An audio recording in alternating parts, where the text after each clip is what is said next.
Good morning all. ഇന്ന് നമ്മൾ discuss ചെയ്യാൻ പോകുന്നത് 5ാം ക്ലാസ് സോഷ്യൽ സയൻസ് പാഠപുസ്തകത്തിലെ 6ാമത്തെ ചാപ്റ്ററായ ജനങ്ങൾ ജനങ്ങളാൽ. വളരെ സിമ്പിൾ ആയിട്ടുള്ള ചാപ്റ്ററാണ്. എല്ലാവരും വീഡിയോ പൂർണ്ണമായിട്ട് കാണാൻ ശ്രമിക്കുക. അപ്പം നമുക്ക് വേഗം വീഡിയോയിലേക്ക് പോകാം.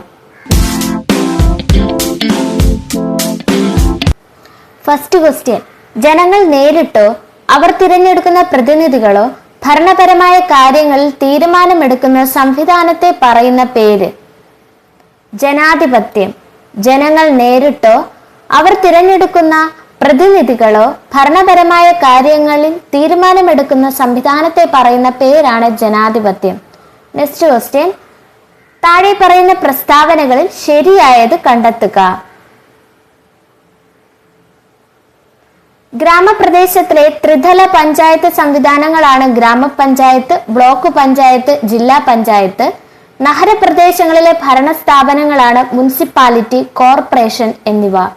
ഈ മുകളിൽ പറഞ്ഞവ എല്ലാം ശരിയാണ്. ഗ്രാമപ്രദേശത്തിലെ ത്രിതല പഞ്ചായത്ത് സംവിധാനമാണ് ഗ്രാമപഞ്ചായത്ത്, ബ്ലോക്ക് പഞ്ചായത്ത്, ജില്ലാ പഞ്ചായത്ത്. നഗരപ്രദേശങ്ങളിലെ ഭരണസ്ഥാപനങ്ങളാണ് മുനിസിപ്പാലിറ്റി, കോർപ്പറേഷൻ എന്നിവ. ജനങ്ങൾക്ക് വേണ്ടി ജനങ്ങളാൽ നടത്തപ്പെടുന്ന ജനങ്ങളുടെ ഭരണമാണ് ജനാധിപത്യം. ഇതാരുടെ വാക്കാണ്? Abraham Lincoln. എബ്രഹാം ലിങ്കന്റെ വാക്കുകളാണ്. ജനങ്ങൾക്ക് വേണ്ടി ജനങ്ങളാൽ നടത്തപ്പെടുന്ന ജനങ്ങളുടെ ഭരണമാണ് ജനാധിപത്യം. നെക്സ്റ്റ് ക്വസ്റ്റ്യൻ, ജനാധിപത്യത്തെ കുറിച്ച് എന്റെ സങ്കല്പം അതിന് കീഴിൽ ഏറ്റവും ദുർബലവും ശക്തനും തുല്യമായ അവസരം ഉണ്ടായിരിക്കണം എന്നതാണ്. ഇതാരുടെ വാക്കുകളാണ്? ഗാന്ധിജി. ഗാന്ധിജിയുടെ വാക്കുകളാണ്. ജനാധിപത്യത്തെ കുറിച്ചുള്ള എന്റെ സങ്കല്പം അതിന് കീഴിൽ ഏറ്റവും ദുർബലനും ശക്തനും തുല്യമായ അവസരം ഉണ്ടായിരിക്കണം എന്നുള്ളത്. ഇനി വരുന്ന എക്സാമുകളൊക്കെ ചോദിക്കാൻ പറ്റിയ നല്ല ക്വസ്റ്റ്യൻ ആണിത്. നെക്സ്റ്റ് ക്വസ്റ്റ്യൻ, പുരാതന കാലത്ത് ജനാധിപത്യത്തിന്റെ ആദ്യ രൂപം ഉദയം ചെയ്ത പ്രദേശം. പുരാതന കാലത്ത് ജനാധിപത്യത്തിന്റെ ആദ്യ രൂപം ഉദയം ചെയ്ത പ്രദേശം ഗ്രീസിലെ ഏഥൻസ് ആണ്. ഗ്രീസിലെ ഏഥൻസ് ആണ്. നെക്സ്റ്റ് ക്വസ്റ്റ്യൻ, താഴെ പറയുന്ന പ്രസ്താവനകളിൽ തെറ്റുള്ളത് കണ്ടെത്തുക. ഈ പ്രസ്താവനകൾ ബി ആണ് തെറ്റ്. തിരഞ്ഞെടുപ്പ്, ജനപ്രതിനിധികളുടെ ഭരണം, പാർലമെന്റ് എന്നീ സംവിധാനങ്ങൾ രൂപം കൊണ്ടത് അമേരിക്കയിൽ നിന്നല്ല, ഇംഗ്ലണ്ടിൽ നിന്നാണ്. ഇംഗ്ലണ്ടിൽ നിന്നാണ് തിരഞ്ഞെടുപ്പ്, ജനപ്രതിനിധികളുടെ ഭരണം, പാർലമെന്റ് എന്നീ സംവിധാനങ്ങൾ രൂപം കൊണ്ടത്. ഇനി ഓപ്ഷൻസ് നോക്കാം. ഇന്ന് നിലവിലുള്ള ജനാധിപത്യ രീതിക്ക് തുടക്കം കുറിച്ചത് യുണൈറ്റഡ് കിങ്ഡത്തിന്റെ ഭാഗമായ ഇംഗ്ലണ്ടിൽ നിന്നാണ്. ഇന്ന് നിലവിലുള്ള ജനാധിപത്യത്തിന് തുടക്കം കുറിച്ചത് ഇംഗ്ലണ്ടിൽ നിന്നാണ്. ഇംഗ്ലണ്ടിൽ നിന്നാണ് തിരഞ്ഞെടുപ്പ്, ജനപ്രതിനിധികളുടെ ഭരണം, പാർലമെന്റ് എന്നീ സംവിധാനങ്ങൾ രൂപം കൊണ്ടത്. പുരാതന ഗ്രീക്ക് ചരിത്രകാരനായ ഹെറോഡോട്ടസ് ആണ് ഡെമോക്രസി എന്ന പദം ആദ്യമായിട്ട് ഉപയോഗിച്ചത്. ഡെമോസ്, ക്രാറ്റസ് എന്നീ ഗ്രീക്ക് പദത്തിൽ ചേർന്നാണ് ഡെമോക്രസി എന്ന പദം രൂപപ്പെട്ടത്. നെക്സ്റ്റ് ക്വസ്റ്റ്യൻ, താഴെ പറയുന്ന ഗ്രാമസഭയുമായി ബന്ധമില്ലാത്ത പ്രസ്താവന തിരഞ്ഞെടുക്കുക. ഈ പറയുന്ന പ്രസ്താവനകളിൽ ഗ്രാമസഭയുമായിട്ട് ബന്ധമില്ലാത്ത പ്രസ്താവന തിരഞ്ഞെടുക്കാനാണ് ക്വസ്റ്റ്യൻ. മുഖ്യമന്ത്രിയുടെ അധ്യക്ഷതയിലാണ് ഗ്രാമസഭ വിളിക്കുന്നത്. മുഖ്യമന്ത്രിയുടെ അധ്യക്ഷതയിലാണോ ഗ്രാമസഭ വിളിക്കുന്നത്? അല്ല.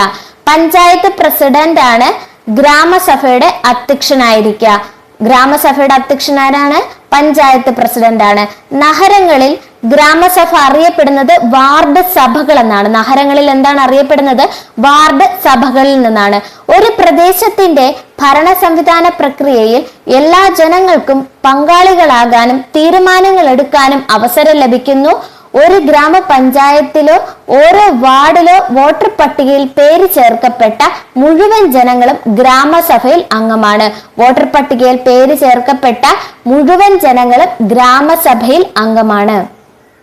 നെക്സ്റ്റ് ക്വസ്റ്റ്യൻ, കേരള നിയമസഭയുടെ ആസ്ഥാനം. കേരള നിയമസഭയുടെ ആസ്ഥാനം തിരുവനന്തപുരം. കേരള നിയമസഭയുടെ ആസ്ഥാനം തിരുവനന്തപുരം. തിരുവിതാംകൂർ ലെജിസ്ലേറ്റീവ് കൗൺസിൽ സ്ഥാപിച്ച വർഷം. തിരുവിതാംകൂർ ലെജിസ്ലേറ്റീവ് കൗൺസിൽ സ്ഥാപിച്ച വർഷം 1888. 1888 തിരുവിതാംകൂർ ലെജിസ്ലേറ്റീവ് കൗൺസിൽ സ്ഥാപിക്കപ്പെട്ടത്. ശ്രീമൂലം പ്രജാസഭ സ്ഥാപിച്ച വർഷം. ശ്രീമൂലം പ്രജാസഭ സ്ഥാപിച്ച വർഷം 1904. 1904 ഈ തിരുവിതാംകൂർ ലെജിസ്ലേറ്റീവ് കൗൺസിൽ 1888 സ്ഥാപിച്ചു. ഇത് തന്നെയാണ് 1904 എന്തായിട്ട് മാറിയത്? ശ്രീമൂലം പ്രജാസഭയായിട്ട് മാറിയത്. തിരുക്കൊച്ചി നിയമനിർമ്മാണ സഭ രൂപീകരിച്ച വർഷം.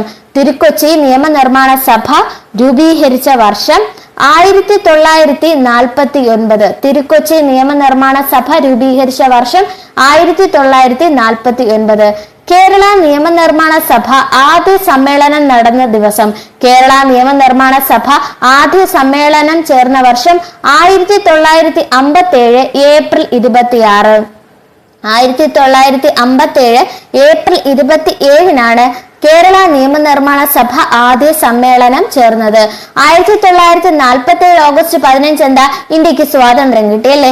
1956 നവംബർ 1 കേരള സംസ്ഥാനം രൂപീകരിച്ചത് 1956 നവംബർ 1. നവംബർ 1 നമ്മൾ എന്താ? കേരള പിറവിയായിട്ട് ആചരിക്കേണ്ടത്. 1949 ജൂലൈ 1 തിരുക്കൊച്ചി സംയോജനം നടന്നത് 1949 ജൂലൈ 1. നെക്സ്റ്റ് ക്വസ്റ്റ്യൻ, നിയമസഭാ ദിനം ആയിട്ട് കേരളം ആചരിക്കുന്ന ദിവസം. നിയമസഭാ ദിനമായിട്ട് കേരളം ആചരിക്കുന്ന ദിവസം ഏപ്രിൽ 27. ഏപ്രിൽ 27 നിയമസഭാ ദിനമായിട്ട് കേരളം ആചരിക്കുന്നത്. നിയമസഭാ ദിനമായിട്ട് ആചരിക്കുന്നത് ഏപ്രിൽ 27. നവംബർ 1 എന്താണ്? കേരള പിറവിയായിട്ട് ആചരിക്കുന്നു അല്ലെ. ഏപ്രിൽ 24 പഞ്ചായത്ത് രാജ് ദിനമായിട്ട് ആചരിക്കുന്നു. ഏപ്രിൽ 24 പഞ്ചായത്ത് ദിനമായിട്ട് ആചരിക്കുന്നു. ഏപ്രിൽ 25 മലേറിയ ദിനമായിട്ട് ആചരിക്കുന്നു. ഏപ്രിൽ 25 മലേറിയ ദിനമായിട്ട് ആചരിക്കുന്നു. നവംബർ 26 ഭരണഘടനാ ദിനമായിട്ട് ആചരിക്കുന്നു. നവംബർ 26 ഭരണഘടനാ ദിനമായിട്ട് ആചരിക്കുന്നു. കൊടുത്തിരിക്കുന്ന പ്രസ്താവനകൾ പരിശോധിച്ച് തെറ്റ് കണ്ടെത്തുക. ഈ പറയുന്ന പ്രസ്താവനകളിൽ തെറ്റ് കണ്ടെത്താനാണ് ക്വസ്റ്റ്യൻ. മുകളിൽ പറഞ്ഞ എല്ലാ പ്രസ്താവനകളും ശരിയാണ്. ജനങ്ങൾ തിരഞ്ഞെടുക്കുന്ന പ്രതിനിധികളെ ജനങ്ങൾക്ക് വേണ്ടി ഭരണം നടത്തുന്ന ജനാധിപത്യ രീതിയാണ് പരോക്ഷ ജനാധിപത്യം. ജനങ്ങൾ തിരഞ്ഞെടുക്കുന്ന പ്രതിനിധികളെ ജനങ്ങൾക്ക് വേണ്ടി ഭരണം നടത്തുന്ന ജനാധിപത്യ രീതിയാണ് പരോക്ഷ ജനാധിപത്യം. പരോക്ഷ ജനാധിപത്യത്തെ പ്രാതിനിധ്യ ജനാധിപത്യം എന്ന് വിളിക്കുന്നു. പരോക്ഷ ജനാധിപത്യത്തെ എന്താന്ന് വിളിക്കുന്നു? പ്രാതിനിധ്യ ജനാധിപത്യം എന്ന് വിളിക്കുന്നു. ഇന്ത്യയെ പോലെ ജനസംഖ്യ കൂടിയ രാജ്യത്ത് പ്രാതിനിധ്യ ജനാധിപത്യമാണ് ഏറ്റവും നല്ലത്. ഇനി നെക്സ്റ്റ് ക്വസ്റ്റ്യൻ, താഴെ പറയുന്നവയിൽ ജനാധിപത്യ സവിശേഷതകൾ അല്ലാത്തത് കണ്ടെത്തുക. ഈ പറയുന്നവയിൽ ജനാധിപത്യ സവിശേഷതകൾ അല്ലാത്തത് കണ്ടെത്തുക. ഡി ആണ് തെറ്റ്. സ്വാതന്ത്ര്യവും നിഷ്പക്ഷവുമായ നീതിന്യായത്തിന്റെ അഭാവമല്ല. ജനാധിപത്യത്തിൽ സ്വാതന്ത്ര്യവും നിഷ്പക്ഷവുമായ നീതിന്യായ സംവിധാനം എന്ന് ഉണ്ട്. ജനാധിപത്യ സംവിധാനത്തിൽ ജനങ്ങളാണ് പരമമായ അധികാരം. നിയമത്തിനു മുൻപിൽ എല്ലാവർക്കും തുല്യത ഉറപ്പുവരുത്തുന്നു. സ്വാതന്ത്ര്യവും നീതിപൂർവമായ തിരഞ്ഞെടുപ്പ്. ഇതെല്ലാം തന്നെ ജനാധിപത്യത്തിന്റെ സവിശേഷതകളാണ്. താഴെ പറയുന്ന പ്രസ്താവനകളിൽ ജനാധിപത്യവുമായി ബന്ധപ്പെടാത്ത പ്രസ്താവന കണ്ടെത്തുക. മുകളിൽ പറഞ്ഞവ എല്ലാം തന്നെ ജനാധിപത്യവുമായി ബന്ധപ്പെട്ടതാണ്. ജനങ്ങളെയും ഭരണകൂടത്തെയും തമ്മിൽ ബന്ധിപ്പിക്കാൻ സഹായിക്കുന്ന സ്വതന്ത്ര വാർത്താ മാധ്യമങ്ങളുണ്ട്. ഗവൺമെന്റിനെ വിമർശനത്തിലൂടെ മെച്ചപ്പെടുത്താൻ സഹായിക്കുന്ന പ്രതിപക്ഷമുണ്ട്. സ്വാതന്ത്ര്യവും നിഷ്പക്ഷവുമായ നീതിന്യായ വ്യവസ്ഥ ജനാധിപത്യത്തിനുണ്ട്. ജനാധിപത്യത്തിന്റെ സവിശേഷതകളാണ് ഈ പറയുന്നത്. ജനങ്ങളെയും ഭരണകൂടത്തെയും തമ്മിൽ ബന്ധിപ്പിക്കാൻ സഹായിക്കുന്ന സ്വതന്ത്ര വാർത്താ മാധ്യമങ്ങളുണ്ട്. ഗവൺമെന്റിന്റെ വിമർശനത്തിലൂടെ മെച്ചപ്പെടുത്താൻ സഹായിക്കുന്ന പ്രതിപക്ഷം, സ്വാതന്ത്ര്യവും നിഷ്പക്ഷവുമായ നീതിന്യായ വ്യവസ്ഥ, സ്വാതന്ത്ര്യവും നീതിപൂർവമായ തിരഞ്ഞെടുപ്പ്, നിയമത്തിന് മുൻപിൽ എല്ലാവർക്കും തുല്യത ഉറപ്പുവരുത്തുന്നു. ജനാധിപത്യ സംവിധാനത്തിൽ ജനങ്ങളാണ് പരമമായ അധികാരമുള്ളത്.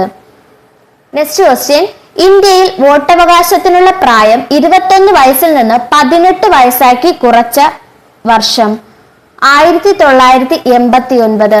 1989 ഇന്ത്യയിൽ വോട്ടവകാശത്തിനുള്ള പ്രായം 21 വയസ്സിൽ നിന്ന് 18 വയസ്സായിട്ട് കുറച്ചത്. തിരഞ്ഞെടുപ്പിൽ വിവിധ ഘട്ടങ്ങളാണ് ഈ പറയുന്നത്. തിരഞ്ഞെടുപ്പിൽ ഉദ്യോഗസ്ഥരെ നിയമിക്കുക, തിരഞ്ഞെടുപ്പ് വിജ്ഞാപനം, നാമനിർദ്ദേശ പത്രിക സമർപ്പിക്കൽ, പത്രിക സൂക്ഷ്മ പരിശോധന, നാമനിർദ്ദേശ പത്രിക പിൻവലിക്കൽ, തിരഞ്ഞെടുപ്പ് പ്രചാരണം, വോട്ടെടുപ്പ്, വോട്ടെണ്ണൽ, ഫലപ്രഖ്യാപനം. ഇത് ഒരുപാട് PSC ക്വസ്റ്റ്യനിൽ ചോദിച്ചിട്ടുണ്ട്.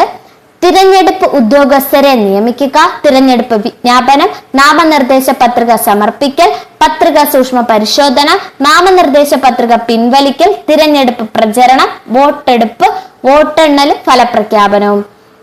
നെക്സ്റ്റ് ക്വസ്റ്റ്യൻ, താഴെ പറയുന്നവയിൽ തിരഞ്ഞെടുപ്പിന്റെ ധർമ്മങ്ങൾ അല്ലാത്തത് കണ്ടുപിടിക്കുക. തിരഞ്ഞെടുപ്പിന്റെ ധർമ്മങ്ങൾ അല്ലാത്തത് മുകളിൽ പറഞ്ഞവ എല്ലാം തന്നെ എന്താണ്? തിരഞ്ഞെടുപ്പിന്റെ ധർമ്മങ്ങളാണ്. ഗവൺമെന്റുകൾ രൂപീകരിക്കാൻ ജനാധിപത്യത്തെ ശക്തിപ്പെടുത്താനും തിരഞ്ഞെടുപ്പ് ആവശ്യമാണ്. എല്ലാവർക്കും പ്രാതിനിധ്യം ലഭിക്കുന്നതിന് വോട്ടർമാരെ ബോധവൽക്കരിക്കുന്നു.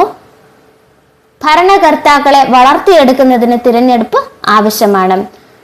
3 അംഗങ്ങളുള്ള തിരഞ്ഞെടുപ്പ് കമ്മീഷൻ, മുഖ്യ തിരഞ്ഞെടുപ്പ് കമ്മീഷണർ ഉൾപ്പെടെ എല്ലാവരെയും നിയമിക്കുന്നത് ആരാണ്? രാഷ്ട്രപതി.